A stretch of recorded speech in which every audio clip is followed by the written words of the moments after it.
Sanjoy. It is so lovely to sit with you and talk about your book. How's everyone doing? Alive.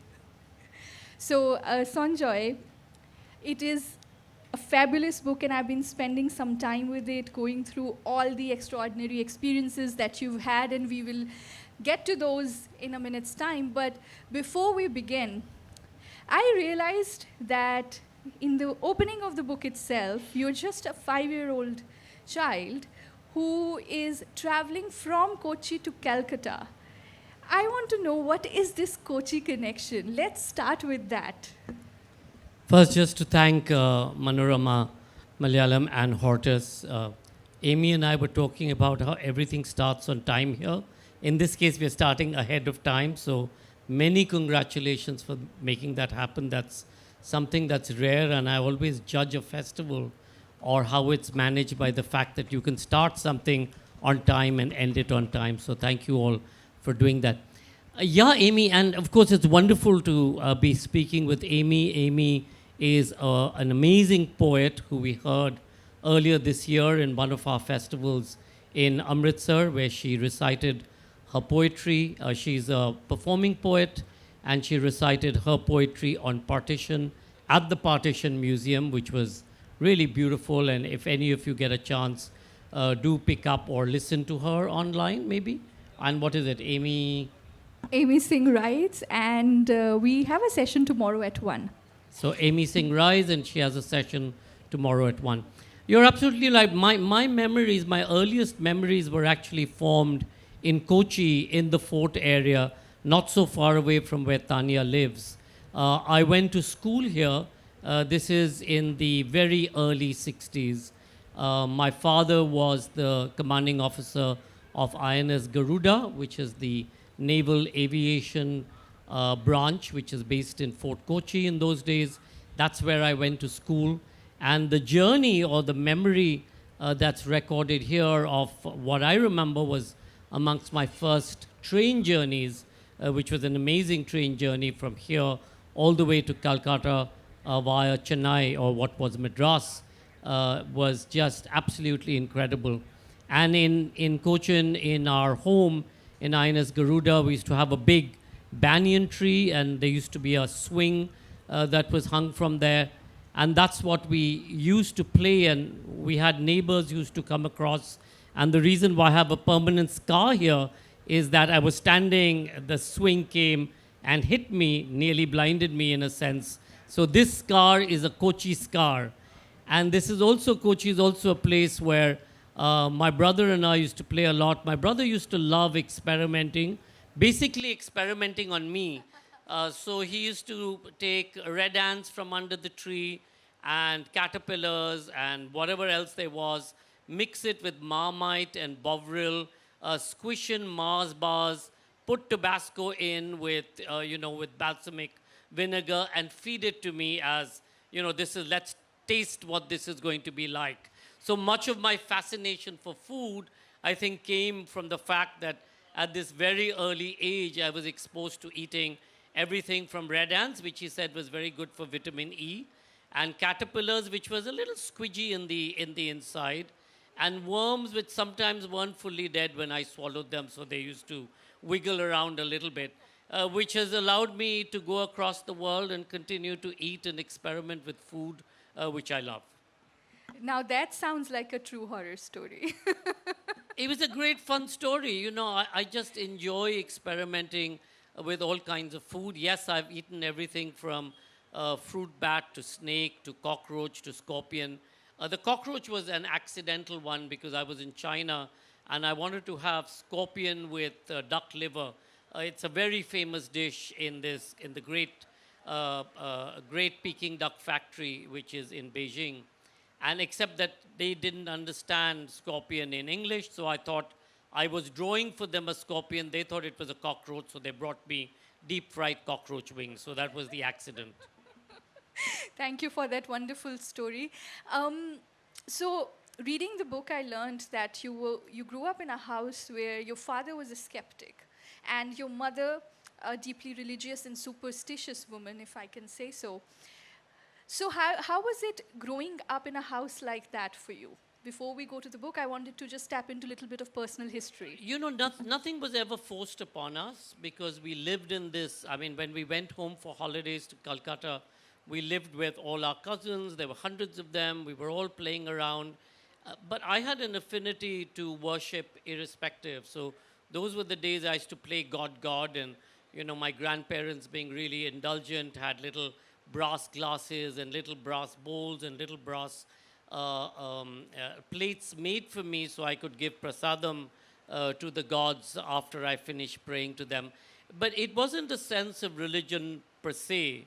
My mother, being a Guptu from this very strongly influenced family where worship or philosophy or the sacred was primary, she never forced anything upon us. Yes, we grew up, but we were never necessarily forced to go off to a temple or do prayers or anything. We did whatever we felt like, but the influence of going to our family homes during holidays every year and seeing the kind of celebration. In those days, worship was quite different from what it is today.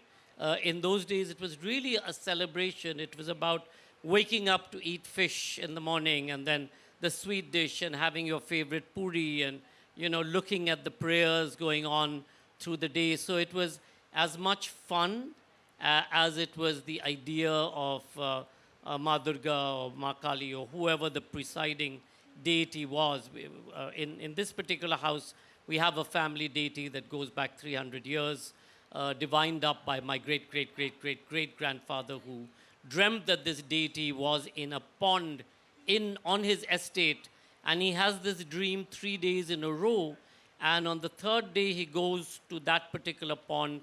He tells his workers, he said, drain the pond, and when they drain it, they find this a package. It's like a lump of mud. They wash the mud away, and they find wrapped in red cotton or linen a gold Durga, Ganesh, and Saraswati. And our family deity till then, or our Isht Devta till then, was Narayan. Narayan was the family deity, at which point of time Ma Durga comes into the family as the presiding deity to some extent. Wow, I think reading this book, and especially this section, Sanjoy talks about it in detail in the very first chapter. Now, for someone like me or those of us who have been following Sanjoy's work, if we were told that he's writing his debut book, we would guess probably it's going to be about how to put up the biggest literature festival on the planet together, or perhaps something about productions and something about curation. Little did we know that it was about ghosts and supernatural, living with the supernatural. So, Sanjoy, why this book and why now? Why as your first book? You know, so I'm not a writer, I'm a reader. Like all of you, I'm one of you. I think people like Amy and Tanya, they're writers, and so they need people like us who are readers. And this book really was an accident. Through COVID and before that, a number of publishers used to be coming to me saying, you know, can we do a 3-book deal or a 2-book deal or whatever? Can you please write?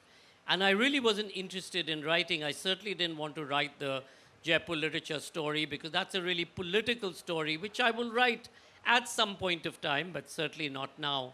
And I kept turning to Himali Sodhi from a suitable agency, my agent. I said, Himali, why don't you just take over all of these queries and tell these publishers that I'll write, but in 2037 or 2040 or whenever it is, because I'm not ready to write now, so put it off. And then she and Ranjana, her colleague and my editor, they kept speaking to me saying that, no, why don't you think of what you would like to write, because people may be interested in what you have to say. And in conversation and trying to understand what could make people like you be interested in what I write, I said, okay, why don't I write all the stories that me and my family have had in terms of encounters with ghosts and those things that go bump in the night. And they were like, oh, this is the best idea ever. So that's how the book came about. It was an accident. It's not that this is something that I'd been planning forever and therefore I started writing. This is, ghosts have been part of our life, my family and my life forever. We collectively, in most cases, see them. So when you read the stories, for those of you who may buy the book, you'll see that it's not just me seeing A ghost or B ghost. It's all of us in the family at some point seeing many different ghosts and our colleagues in our company. So it's like a collective ghosting experience. It's like all of us together in one place and somebody comes to say hello to us who's not from this world. That's fascinating, but really hard to fathom even when I was reading.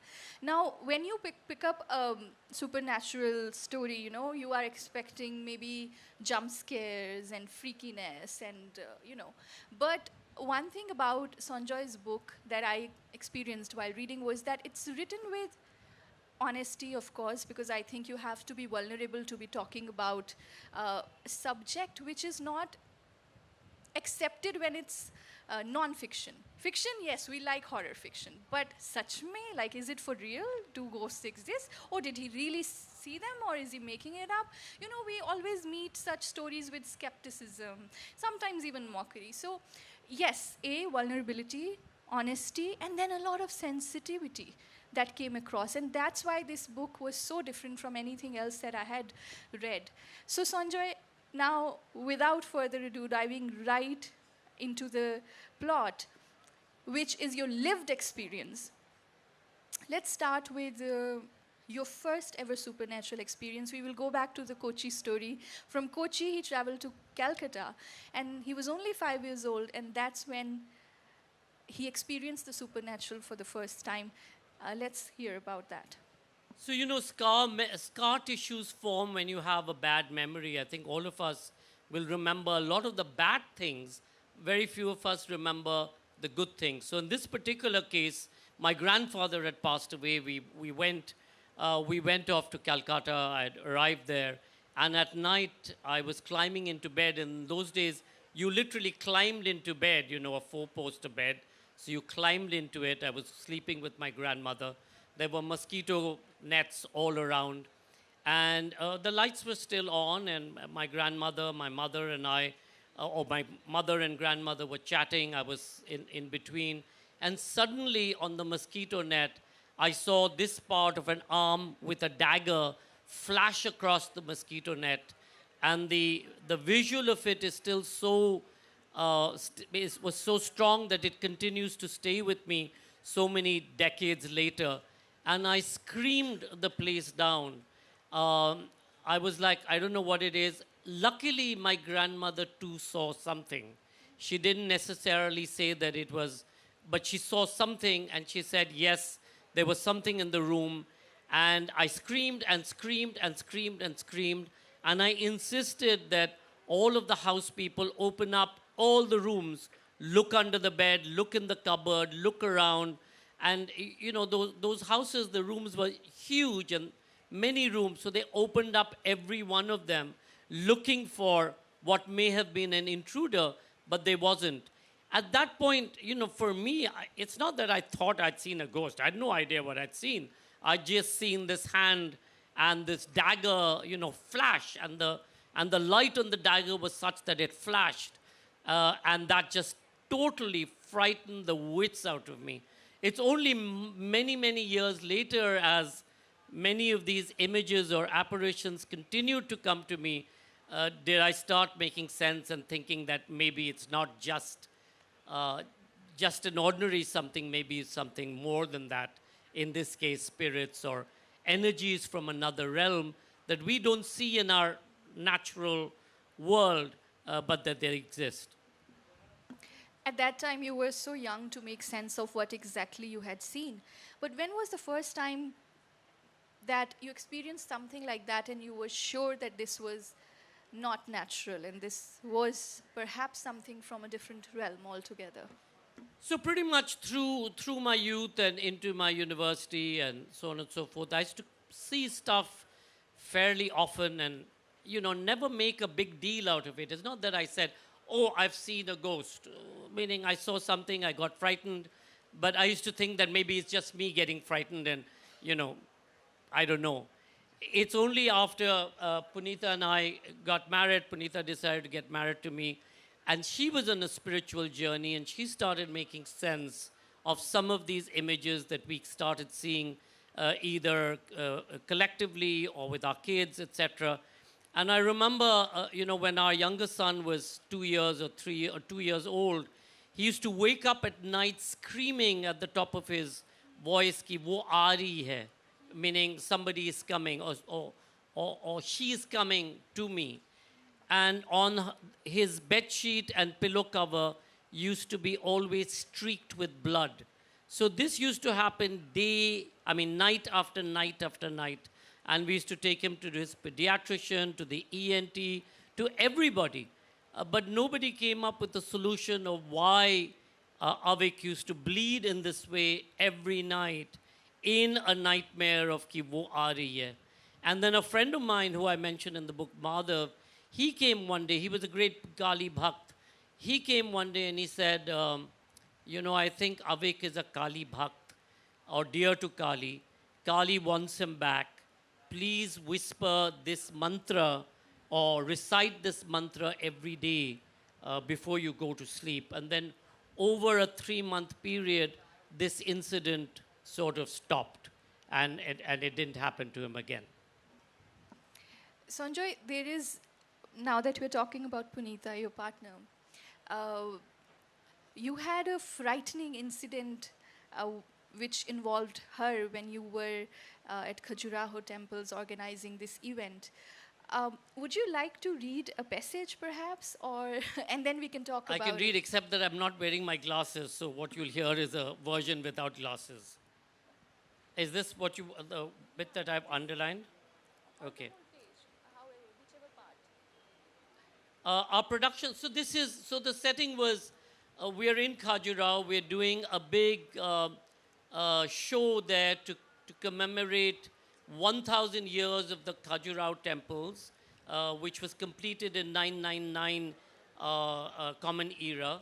And it coincided with the Millennium celebration. So this is 1999, where Khajuraho was celebrating its millennium. And we were doing a very big show where the President of India had been invited, Dr. Narayan had been invited, and it was CII, the tourism people, the Madhya Pradesh government. Digvijay Singh was its then chief minister, and they'd commissioned us to do something that was really interesting. And the way that we'd envisioned it is, for anybody here been to Khajuraho? Hari's been? No? Yes? Some of you have been to Khajuraho? So Khajuraho is an amazing cluster of temples in the last non-sort of Islamic Hindu tradition. So this was the last of the temples that were built in the mostly pure Hindu temple tradition style. And it's clusters of temples that happen. It's got some of the most amazing sculptures. Mostly it's known for its eroticism. People don't realize that the erotic sculptures of Khajuraho is really tantric positions or postures, because tantrism is one way, as is meditation, as is other practices, to be able to get to salvation or understand or realize the world as it is. So that was Khajuraho. Predating this building of the temples of Khajuraho was the Chaussat Yogini temple, which is recessed in a forest, a denser forest than this, a few meters away from this main cluster of temple. And that Chaussat Yogini temple is really where the energy of Khajuraho derives from. And separating the Chaussat Yogini from the main cluster is the Shiv Kund, or a big lake which had gone dry, which we first had to ensure that we found water to get into the lake. So we had to do that, get the army to build us a big barge, and on that we were going to float the sun and moon, stars, and that was going to come across in a procession to the presidential dais. So really complicated process.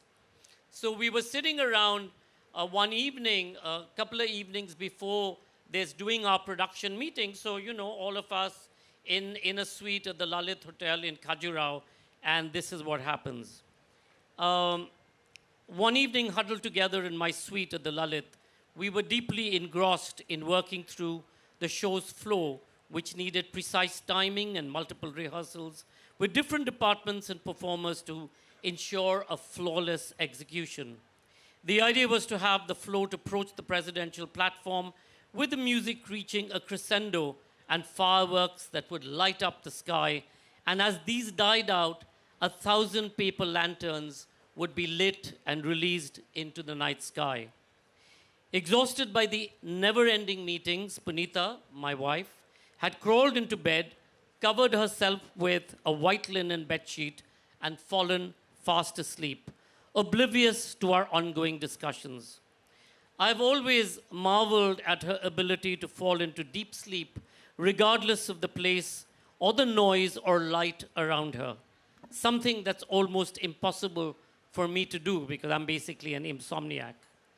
Our production crew, including Sharupa, Manika, Dipali, Deepika, Vandana, Yamini, and Dilip, was sitting in a circle at the foot of the bed, some leaning against it or propped up on bolsters, while others were seated on chairs.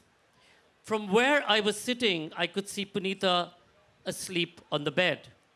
Suddenly, the sheet that she had covered herself with appeared to levitate with her body, convulsing from head to toe. So it literally went like a wave. Her whole body and the sheet went like a wave. I scrambled up and dashed to her, calling out her name and trying to wake her up, but to no avail. Her body on the sheet undulated like windswept waves in a lake till the convulsions subsided. She woke up, oblivious to what had happened, and was perturbed to see us peering down at her with a collective look of horror on our faces. We recounted the incident to her and asked her what she had experienced. She said she hadn't felt anything at all and was totally unaware of what had transpired. I held on to Punita, seeking comfort and reassurance that all was well, while the others, completely spooked, fled from the suite and headed to their own rooms. I'm going to skip a bit and move forward. When we returned to Delhi, we're still puzzled by what happened. Punita went to the Karmic Research Center, which is something that they had set up as part of their spiritual journey, and consulted Gurudev, her ascended master.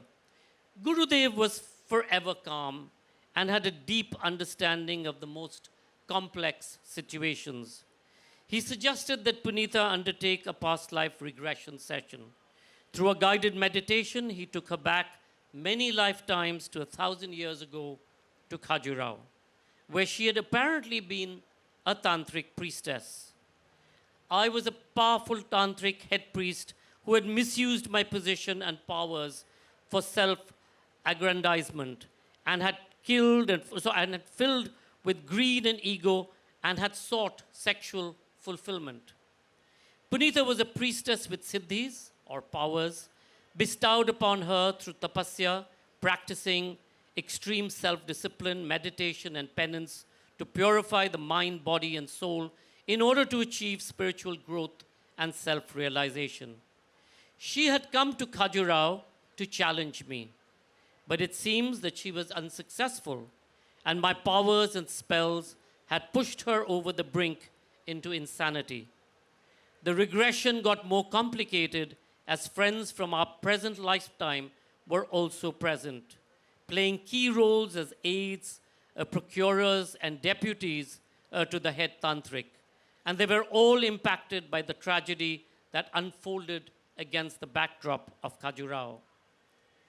1,000 years later, it appears we had all chosen to be reborn together in this present lifetime to work through our entangled karma and find ways to forgive and heal. We still don't know what happened that night and what possessed Punita, but the image of her undulating body has stayed vividly in my mind. Thank you so much for reading this rather personal but unsettling scene from your life. Uh, when I read it, it took me some time to wrap my head around it. And there were so many people in the room who were present and who saw and experienced that. And then you were there. I mean, you could no longer just put it off as hallucination or something that you just perceived. It was clearly something that everybody in the room saw. My question that I had when I was reading this part of the book was, did you believe what the Guru said in this past life, 1,000-year-old story of births and rebirths? And You know, I'm a great skeptic. So when I was told this Khajuraho story of 1,000 years, whatever, I was like, yeah, sure, tell me another story. And that's pretty much even now when I see something, my skeptic mind, and all of us are trained to be very rational. So I'm not an easy believer. Yes, I have very strong instincts, but I'm always trying to wrestle with them. So if my Google map says go straight and my instinct says go left, I'll go, I'll say, screw the instinct, let me go straight, just to be able to contest the instinct. But the fact is that more and more, and especially in the writing of this book, Amy, and there are a number of chapters that I had to research because every time Udayan sent me back a chapter note saying that, can you amplify this or set the historical context of where you are, whether it was in Vayadiled or wherever. And I started researching on this. Everything that I had been told or came to know seemed to actually, add up. And in many ways, that sort of gave me closure to the incident of that time. Much of what's been written in this book about the incidents of horror, and most of them have been occasions that's frightened me out of my mind, or the people who've been involved in the many stories. And these leave scar memories or scar tissues in you. And somewhere, to some extent, I think these things stay with you, and you need to find a way to exercise it. And writing, Hari, Manu, to me, in this particular case, and I was saying before you guys came, I'm an accidental writer. I'm not like you guys, so prolific and so amazing. But writing to me really became, in many ways, a process to heal the memory, heal the incident, and perhaps heal some of the people or some of the energies who one encountered, across the years. that's a relief to know that you were able to find some closure and relief through writing this book. Now, it is one thing to see someone else have these convulsions and this experience, but it's another when you feel like you've been possessed. And now from Khajuraho, if we were to go to Rishikesh, when you experienced as if somebody had taken over your body, can we talk about that? So the incident that's related in the book about my possession in Rishikesh is a third-hand telling of the story, because I had no idea of what was happening. It was all of the people around me from whom I have related the story. And Punita and Tarun the other day was saying to me that what I've written is only 1/10 as horrific as what happened when I was possessed, or you can say I had a breakdown, or I was possessed, or whatever. As it happened, we were in Rishikesh. We had gone down whitewater rafting on the Ganga. A friend of mine, we'd gone on this big company off-site. So there were about 100 of us at that point of time rafting down the river. In one of the rapids, this guy sort of glanced his paddle against my head, so I got a slight knock on my head. And then we all fell out of the boat, and as I was floating down, I floated along with a dead body. A lot of dead bodies are discarded from upstream, so if people don't have enough money for wood, so half-burned bodies are consigned to the water, or children, full-formed children are consigned into the water, and that's the tradition. So in this case, this body and me sort of bobbed down together. I didn't make any sense of it at all at that point. But I just had this very strong sense of brooding and darkness I'm basically a very sunny, happy soul. I'm a very positive person. And this sense of darkness was overwhelming. Um, and I didn't know what to do with it, so I started drinking. I picked up a bottle of vodka and literally drank through half the night. And the next morning, when we were leaving for Delhi, all I felt like doing was escaping from the bus that I was in, because I just felt something in my head saying, she's coming. And I wanted to escape the bus and throw myself under another bus.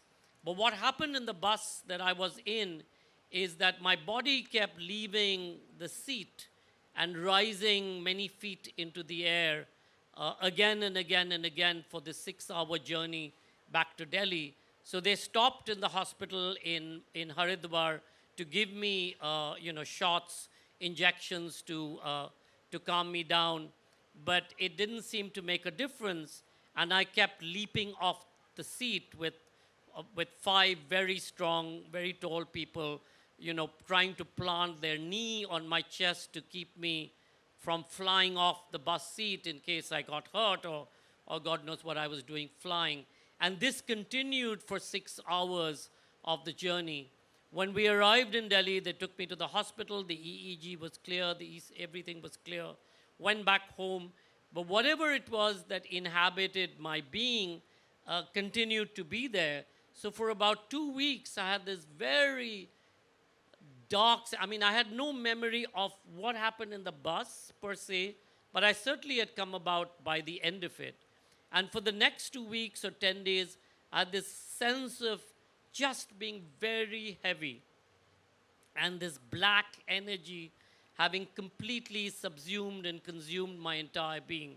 And then one day, I think I was just bored of being unwell and everybody having to babysit me, etc. I sort of just snapped out of it. I was like, to hell with this. I snapped out of it. I was okay. I went to office the next day. Wow. And yes, I did go to a number of counseling sessions, psychiatrists, all the best psychiatrists in town. I visited, etc. Nobody could quite put their figure in terms of what happened. And I think the fun line that I got from there is Arvinder, who's a very famous a psychiatrist, said to me, but Sanjoy, what is it in you that you feel that you need to always give? And this was in relation to my setting up Salam Malak Trust, which is an organization for street children that I also run apart from my day job. I don't know. I still don't know what to say to that, because it is some experience. And for everybody involved, all of your friends who were trying to keep you, calm and seated in the bus. And then what occurred to me was that if there is an encounter with the supernatural, and if one is to say, enough, I'm not giving you permission to take over me anymore, so then you kind of take back the power on yourself. Is that what you think happened here? And is that what your experience is throughout all these years? It's difficult to articulate it as such. I didn't have a conscious thinking that I was telling whoever inside. I didn't even know that I necessarily had anybody inside in me. It was just a sense. And I wasn't certainly consciously telling anybody to leave. But having said that, in Edinburgh, in this particular home that we used to live in, these two ghosts or energies or whatever used to steal everything. They used to steal the keys. They used to steal Lynn Fernandez, who was the managing trustee of Nrityagram, the dance company, her nara from her pajama, etc. And one day, Punita got really upset because we were just leaving the house. She'd given me the keys, and she said, I'm just leaving on the mantelpiece. Bring it with you. She turned, and I said, where are the keys? And the keys had disappeared. And she got so cross that she said, now listen to me, to the ghost. You don't have to be so mischievous. Give back the keys right now. And the keys appeared, the nara appeared, the pajamas appeared. Everything that had disappeared over the last 10 or 15 or 20 days all appeared instantly in the places that they were. So quite funny. And then we used to keep a glass of brandy or whiskey for these two ladies. We think they were ladies. because they calmed down, we calmed down, and it was a happy situation again. It was quite fun reading that one, this chapter. Sanjoy, not all of your experiences have been heavy or dark per se. Some of them have been very ordinary, but also light, and ones that made you feel calm and safe and did not make you jump out of your skin at all. Madame Durel is one, and then there is this saintly presence. And so I wanted to talk to us about those experiences. So Valladolid is the erstwhile capital in Spain. We do a JLF in Valladolid, but this was in 2001. It's one of so the university in Valladolid was the first building built in the early 13th century, so late 12th century. And Valladolid is also the place where Isabel and met with her then ruler, what was the king's name? What was Isabel and? Ferdinand. So Isabel and Ferdinand married, so the two big areas of Castile de Leon and Avalon came together and created what we know today as the Spanish Empire. But in this case, Valladolid was also the place where the Inquisition began. And I was, I'd arrived, I just got into bed, a huge suite in the university guest house in the oldest part of the university. I just got into bed, and I have a big problem about light.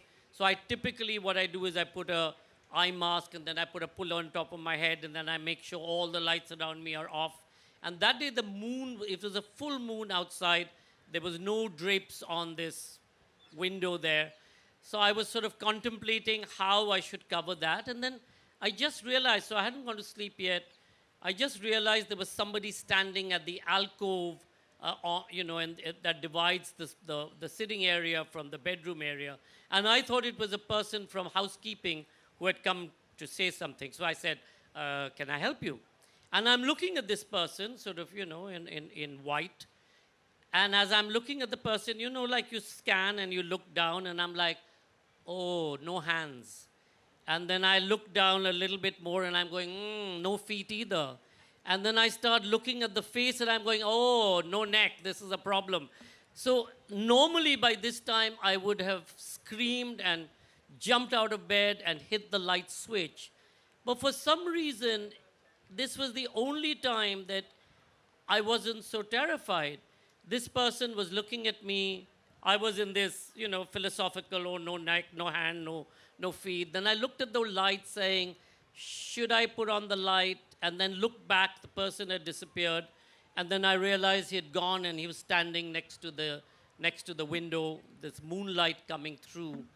And he and I sort of just exchanged this very ordinary look of me being inquisitive about who I thought it was he was, and he perhaps wondering who I was. And it was only later when I was finishing writing the chapter, and again, Udayan sent me a note saying, can you give me a little history of the University of Valladolid? And I wrote off to the Vice-Chancellor saying, can you send me some research material about the university and the period that this was set up? That in the university papers did I read that there was a group of mendicants, young lads, mendicants, who used to practice in the area just behind the university on the other side of the bridge. And they were persecuted and tortured and blah, blah, blah at that point of time. And perhaps, my assumption, this is 1 + 1 is making 1,011 in this case, so this is not fact necessarily. And my assumption was that perhaps it was one of these wonderful mendicants sort of reaching out, thinking that I could see stuff that other people don't get to see. Thank you, Sanjoy. And I think there are a lot more stories and experiences which he talks about, and very honestly, very openly. So I would encourage that you get a copy and read them for yourselves. But jate jate, before we move to the audience Q&A session and close the session, I wanted to know, Sanjoy, that you written in this book that sometimes you receive messages for other people, and then it's hard to deliver those messages. A, how are you navigating that space now? And two, what is next after this book? So receiving messages, I'm very uncomfortable with receiving messages. I'm even more uncomfortable with delivering them.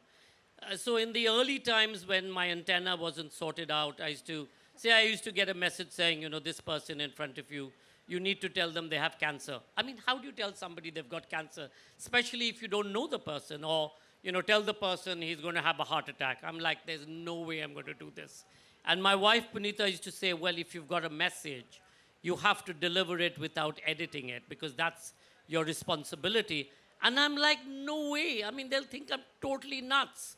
So I used to do things like, wow, you've come to India. Wow, that's amazing. And, have you had your annual medical check or some such? So really not give the message directly, but really find a way to give the message in this really indirect way. The hysterical thing is, these people go off, they discover that they've just got, first stage of whatever, cancer, or they needed a heart stent done, all of that. All of that was fine. But the thing is, then they come back to you thinking that you know their past, present, and future, and I don't. I have no idea what they're going to do or where they've come from. I just got that message, and that's it. So this becomes really problematic to navigate. So I tend to not convey messages, 99% of the time. I just sort of ignore this thing that I have a responsibility, because you don't know how the other person's going to take it. And a lot of the people, and this is, of course, the messages, but when some of the other energies come and try and speak to me, A, they're in languages that I don't necessarily understand, and B, I don't know who they want that message to be given to. I have no idea. So, again, it's no point me trying to understand what they're saying. It's not a comfortable situation being woken up in the middle of the night with these guys sort of hanging around trying to, speak with you. So that's a problem to begin with. So I'm like, please, get out of here and let me sleep kind of stuff. So that's an uncomfortable thing. What's next? Ever since the book has come out, Mala Singh called me one day and said, Sanjoy is so brave. I said, why? He said, I've had so many of these experiences and I've never told anybody. I said, why not? He said, people will think I'm mad. So I said, Mala, you're actually mad. But in my case, it doesn't matter. People think I'm mad anyway, so I have nothing to lose. But what I am doing, because everywhere that I go now, people come to me with stories, and some of them are just totally whacked out stories. So we are going to do an anthology of people's stories. So if any of you have a story, please reach out to me on my social media and send me your story, and we will look at how best to edit it and put that out as an anthology or a series of anthologies. The interesting thing is, a lot of people have said that this book has allowed them to speak and allowed them to find a space within this other somewhat unnatural world. But like I keep saying, if any of you follow the sun or the research on the God particle that's come out, more and more they're understanding that the idea of the God particle or the atom, which is what we are all made of, is also what the energy of the world is also what dark matter is made of, and is something that connects us at many different levels. So there may well be a scientific a thought in this idea of other energies beyond people like me seemingly mad. I am mad, so that's okay. But many of you, I'm sure, who've got great stories may not be bad, and happy to receive them.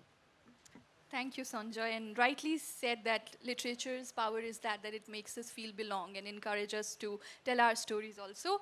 At this point, I would open it up to the audience. If you have any questions, please state your name and then directly ask the question. That will help us be efficient about the time that we have left with.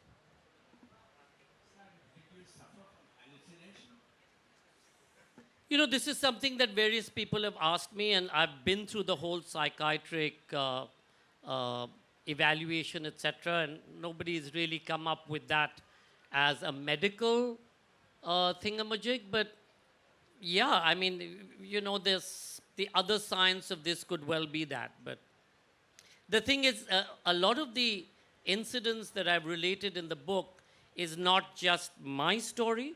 It's a story where everybody else has been involved in the seeing of. So it's until unless we are collectively hallucinating in a space, then yes. And that's also possible, collective hallucination. It doesn't seem like hallucinations at all. I just want to say I absolutely believe in ghosts and have written about them myself, but always in a fictional context.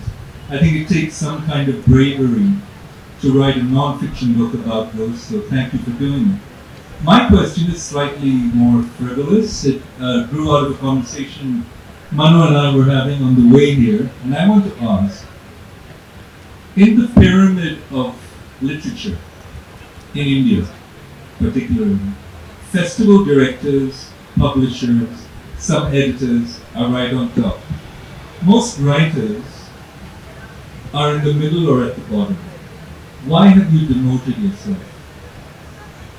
You know, Hari, I don't see myself as a writer. Sorry, Jeet. Jeet, I don't see myself as a writer. I love reading. I mean, you know, you all write. I love reading. You need readers. Yes, I've written this book, but I've not written this book because it's been sitting inside me forever, waiting to be forced out, like many of the books that you all have written. So I don't necessarily see that I'm demoting my writer side, but I don't necessarily want to be the person posturing as being a writer, because my world is everything that is the other. You know, writing, I've written this, the only me time that I've had between festivals and everything else has really been on flights. So all of my writing has happened on, you know, United or Lufthansa or Air India or British Airways or whatever. And do I have other books to tell inside me? I don't know. I don't necessarily see myself as this great literary writer. I'm not. But in many ways, to me, what this book has done, and now to a large extent I understand your worlds, is the book has certainly healed me in the telling of these stories. So I've done it perhaps, I began it for other reasons because there was this pressure by the publishers and Himali to get me to write. But having written, it became pretty much a selfish effort where the ending of the book or the ending of every chapter, I mean, in the third or the second or third telling of the story of the draft, came to me as an exercise of healing. And I think you guys understand that. It's very different. It gives me a piece in the retelling of a memory. And sometimes in the writing of this book, there were memories that popped up. Like, for example, you know, I didn't remember, but when I began writing, one of the things that came to me that I was kidnapped as a kid, it was obviously a memory that was buried deep inside me, and I had never sort of perhaps resolved it. Not that anything bad happened to me when I was kidnapped. I was kidnapped, and then, you know, I threw a shit fit, and I was returned because I assumed that the kidnapper said, oh, this guy is a lot of trouble, let's send him back, kind of stuff. But it was, again, that process of remembering that allowed me to connect with the continuum of time in a very different way, and also to understand time in a slightly different way, in a way that novelists and writers like you do, where you go back and forth in the continuum of time, knowing that at the end of the day, it's still a notch in the continuum of time, and you can do this, you know, travel back and travel forth without it being forced. And this idea of particle physics or space travel, to me, became a very real idea.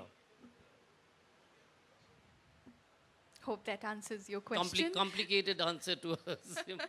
I think we would take this conversation off stage. Sanjoy will be around and will be signing books. You're welcome to ask your questions to him then.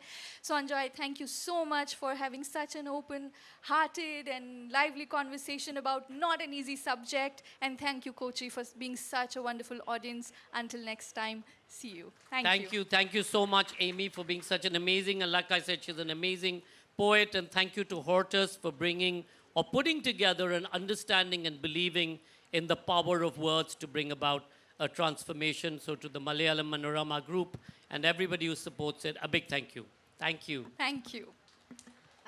Thank